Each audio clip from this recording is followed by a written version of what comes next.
kumain ka ng rambutan, pagkatapos itinapon mo lang ang balat. Alam mo ba, ang tinapon mong balat sa rambutan ay pwedeng maging tahimik mong tagapagtanggol? Ang puso mo, bawat tibok ng puso mo, pwedeng huli na bago mo malaman ang pinsala. Pero hindi mo ba alam na may natural na proteksyon ang itinapon mong balat ng rambutan? Ang balat ng rambutan may giranin, collagen, rutin at ellagic acid at tannin. Ang giranin at collagen ay may anti-inflammatory at antioxidant. Pinoprotektahan ang mga ugat laban sa pamamaga at baradong ugat.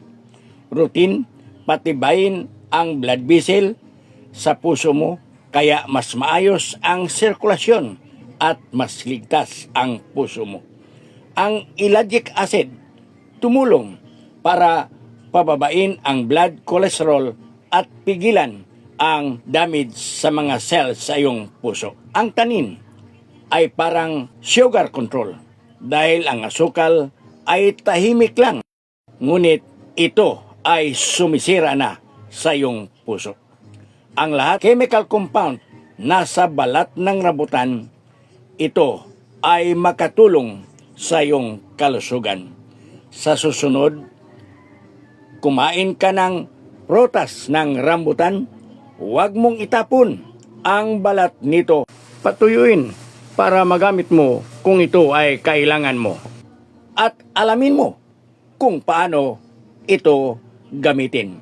May susunod ako na content.